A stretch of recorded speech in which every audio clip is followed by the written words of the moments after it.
ಹಿಂದಿನ ಭಾಗದಲ್ಲಿ ಸುಭಿಕ್ಷಾ ತನ್ವೀರ್ ಜೊತೆ ಕ್ಲೋಸ್ ಆಗಿರೋದನ್ನ ನೋಡಿ ಅಂಕಿತ್ಗೆ ತುಂಬಾನೇ ಕೋಪ ಬರುತ್ತೆ. ಅಲ್ಲ, ಅಂಕಿತ್ಗೆ ಅವಳನ್ನ ಹೆಂಡತಿ ಅಂತ ಒಪ್ಕೊಳ್ಳೋದಕ್ಕೂ ಆಗಲ್ಲ. ಹೋಗ್ಲಿ, ತನ್ವೀರ್ ಜೊತೆ ಮದುವೆ ಆಗುವಂತ ಪರ್ಮಿಷನ್ ಕೊಡೋದಕ್ಕೂ ಮನ್ಸಿಲ್ಲ. ಹಾಗಾದ್ರೆ ಮುಂದೆ ಏನ್ ಮಾಡ್ತಾನೆ ಎಲ್ಲಾನು ಇವತ್ತಿನ ಎಪಿಸೋಡ್ನ ನೋಡೋಣ. ನೋಡೋದಕ್ಕಿಂತ ಮೊದಲು ಯಾರ್ಯಾರು ನಮ್ಮ ಯೂಟ್ಯೂಬ್ ಚಾನಲ್ನ ಸಬ್ಸ್ಕ್ರೈಬ್ ಮಾಡ್ಕೊಂಡಿಲ್ವೋ ದಯವಿಟ್ಟು ಸಬ್ಸ್ಕ್ರೈಬ್ ಮಾಡ್ಕೊಳ್ಳಿ. ಹಾಗೆ ಈ ವಿಡಿಯೋಗೊಂದು ಲೈಕ್ ಮಾಡಿ. ಹೀಗೆ ಒಂದು ಸ್ವಲ್ಪ ದಿನ ಕಳೆದ್ಮೇಲೆ ಧನು, ನೀವು ತುಂಬಾ ಕಾಮಿಡಿ ಮಾಡ್ತೀರಪ್ಪ. ನೀವು ಕಾಲೇಜಲ್ಲಿ ಇರೋದಕ್ಕೂ ನನ್ನ ಜೊತೆ ಇರೋದಕ್ಕೂ ತುಂಬಾ ಅಂದ್ರೆ ತುಂಬಾ ವ್ಯತ್ಯಾಸ ಇದೆ. ನಿಜ ಹೇಳ್ಬೇಕು ಅಂದ್ರೆ ನಿಮ್ ಜೊತೆ ಇದ್ರೆ ಟೈಮ್ ಹೋಗಿದ್ದೆ ಗೊತ್ತಾಗಲ್ಲ ಅಂತೀನಿ. ಅಯ್ಯೋ, ನಾನೇನು ಅಷ್ಟೆಲ್ಲ ಜೋಕ್ಸ್ ಮಾಡಲ್ಲಪ್ಪ, ನಿಮ್ಮಷ್ಟು ಮಾಡಲ್ಲ ನಾನು.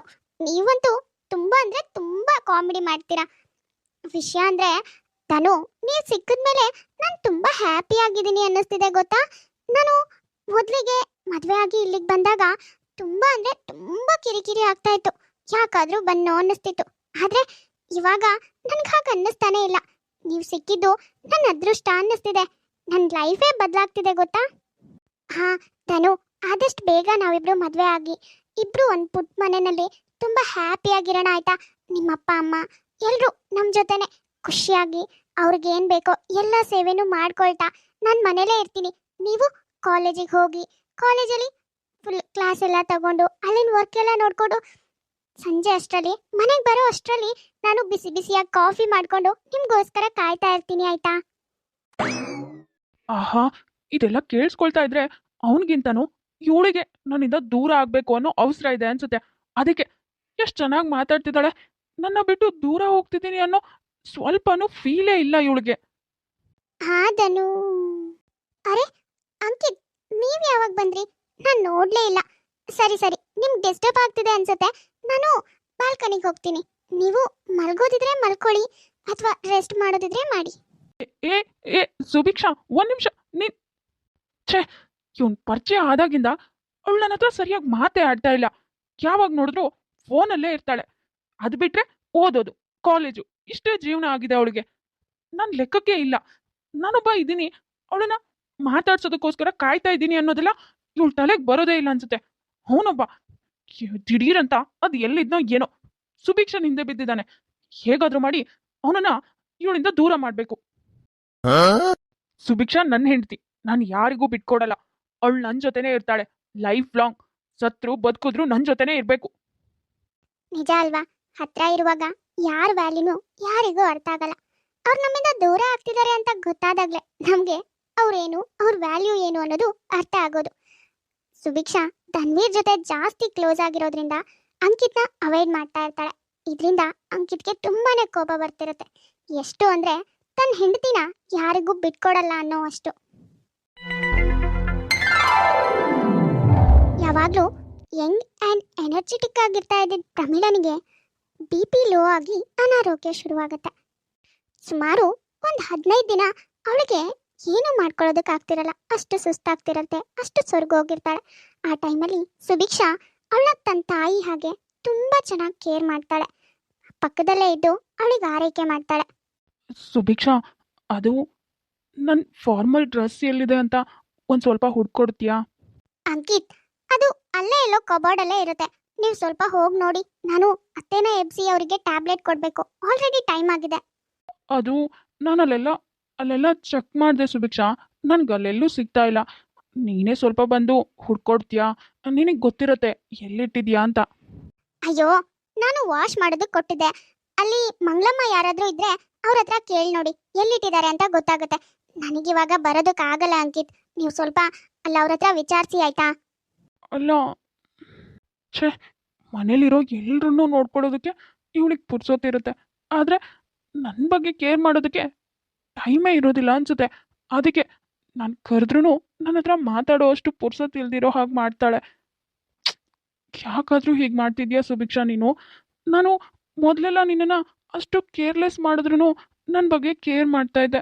ಆದರೆ ಇವಾಗ ನಾನೇ ನಿನ್ನ ಜೊತೆ ಮಾತಾಡಬೇಕು ಅಂತ ಆಸೆ ಪಟ್ಟು ಬಂದ್ರೂ ಮಾತಾಡ್ತಾ ಇಲ್ಲ. ಯಾಕೆ? ಅತ್ತೆ ಅತ್ತೆ, ಎದ್ದೇಳಿ ಅತ್ತೆ. ತಿಂಡಿ ತಿಂದು ನೀವು ಟ್ಯಾಬ್ಲೆಟ್ ತಗೊಳ್ಬೇಕು. ಅಲ್ಲ ಕಣೆ, ನೀನು ಈ ಮನೆಗೆ ಬಂದಾಗಿಂದನೂ ನಾನು ನಾನು ಎಷ್ಟೆಲ್ಲ ಅವಮಾನ ಮಾಡಿದ್ದೀನಿ, ಏನೆಲ್ಲ ಮಾತಾಡಿದ್ದೀನಿ, ನಿನ್ನ ಮನಸ್ಸಿಗೆ ತುಂಬಾನೇ ನೋವು ಮಾಡಿದ್ದೀನಿ.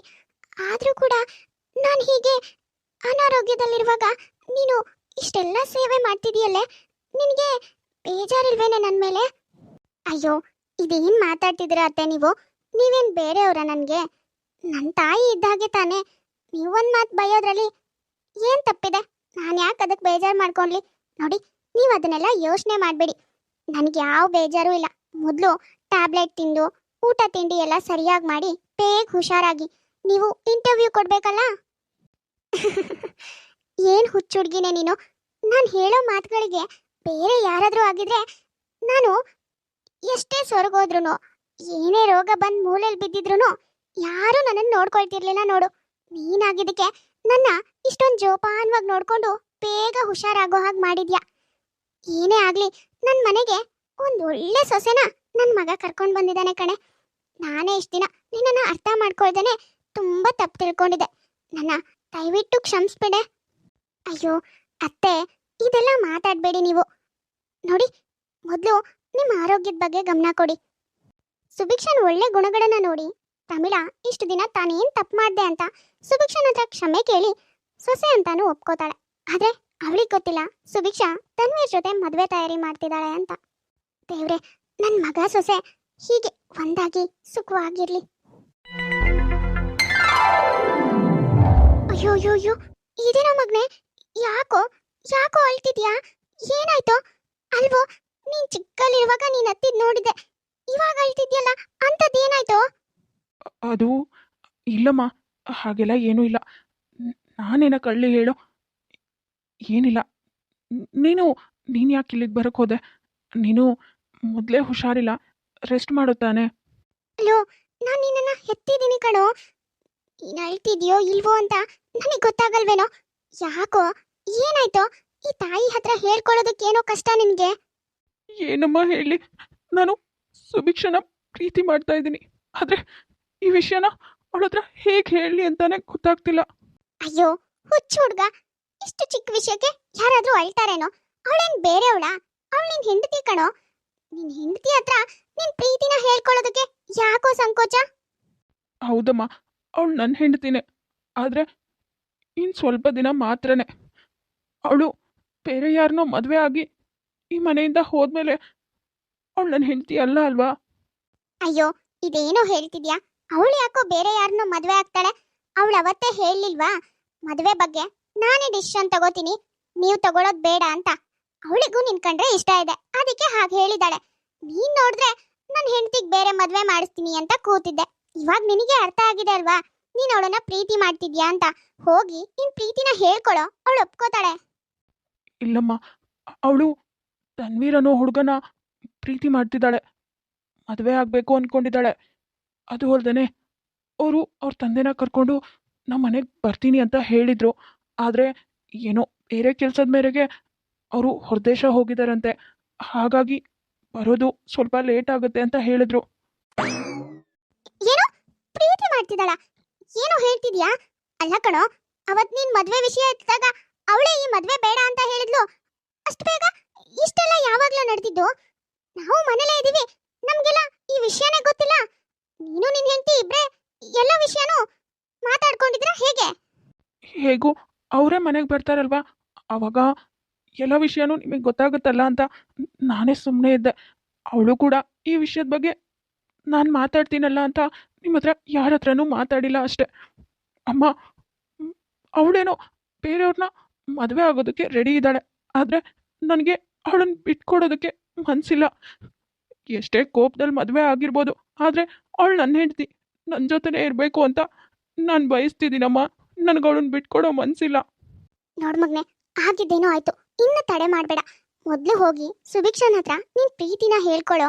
ನಿನ್ ಪ್ರೀತಿನ ಹೇಳ್ಕೊಂಡಾಗ ಅವಳು ಒಪ್ಕೋತಾಳೋ ಬಿಡ್ತಾಳೋ, ಅಟ್ಲೀಸ್ಟ್ ಒಂದು ಚಾನ್ಸ್ ಆರೂ ಇದೆ ಕಣೋ. ಎಲ್ಲಾದ್ರೂ ಆ ಗಂಡಿನ ಮನೆಯವರು ನಮ್ಮ ಮನೆವರೆಗೂ ಬಂದ್ಬಿಟ್ರೆ ಆಮೇಲೆ ಆಮೇಲೆ ಸುಭಿಕ್ಷಾ ಈ ಮದ್ವೆಗೆ ಒಪ್ಕೊಂಡ್ಬಿಟ್ರೆ ಏನೋ ಮಾಡ್ತೀಯಾ? ಮೊದಲು ನೀನು ಒಂದೇ ಒಂದು ಮಾತು ನಿನ್ ಪ್ರೀತಿನ ನಿನ್ ಹೆಂಡತಿ ಹತ್ರ ಹೇಳ್ಕೊಳ್ಳೋ. ಹೌದಮ್ಮ, ನೀನು ಹೇಳ್ತಿರೋದು ಸರಿಯಾಗಿದೆ. ನಾನು ನನ್ನ ಹೆಂಡತಿನ ಯಾರಿಗೂ ಬಿಟ್ಕೊಡಲ್ಲ. ನಾಳೆ ಬೆಳಗ್ಗೆನೆ ನನ್ನ ಪ್ರೀತಿನ ಸುಭಿಕ್ಷನ್ ಹತ್ರ ಹೇಳ್ತೀನಿ. ಅವಳನ್ನ ಲೈಫ್ ಲಾಂಗ್ ನನ್ನ ಜೊತೆನೇ ಬಿಟ್ಕೊಳ್ತೀನಿ. ಅವಳು ಓದಲಿ ಬರೀಲಿ, ಓದದೇ ಇರಲಿ, ಫೇಲ್ ಆಗಲಿ, ನಂಗೆ ಅದ್ರ ಬಗ್ಗೆ ಯೋಚನೆ ಇಲ್ಲ. ಅವಳು ಲೈಫ್ ಲಾಂಗ್ ನನ್ನ ಜೊತೆನೇ ಇರಬೇಕು. ನನಗಿಂತ ಕಡಿಮೆ ಓದಿರೋ ಹುಡುಗಿ ಸಿಕ್ಕಿದಾಳೆ ಅಂದರೂ ಯಾವುದೂ ತೊಂದರೆ ಇಲ್ಲ. ಕೊನೆಗೂ ಹೆಂಡತಿ ಕೈ ಜಾರಿ ಹೋಗ್ತಾಳೆ, ಕೈ ತಪ್ಪಿ ಹೋಗ್ತಾಳೆ ಅಂತ ಗೊತ್ತಾದ ಕೂಡ್ಲೇನೆ ಅಂಕಿತ್ ತನ್ನ ಪ್ರೀತಿನ ಹೇಳ್ಕೊಳ್ಳೇಬೇಕು ಅನ್ನೋ ಧೈರ್ಯ ಮಾಡಿದಾನೆ. ಹಾಗಾದ್ರೆ ಅಂಕಿತ್ ಹೇಳ್ಕೊಳ್ಳೋ ಪ್ರೀತಿನ ಸುಭಿಕ್ಷಾ ಒಪ್ಕೋತಾಳ? ತನ್ವೀರ್ ಜೊತೆ ಮದುವೆ ಕ್ಯಾನ್ಸಲ್ ಮಾಡ್ಕೋತಾಳ? ಮುಂದೆ ಏನಾಗತ್ತೆ ಸ್ಟೋರಿ ಅನ್ನೋದನ್ನ ನೆಕ್ಸ್ಟ್ ಎಪಿಸೋಡ್ನಲ್ಲಿ ನೋಡೋಣ.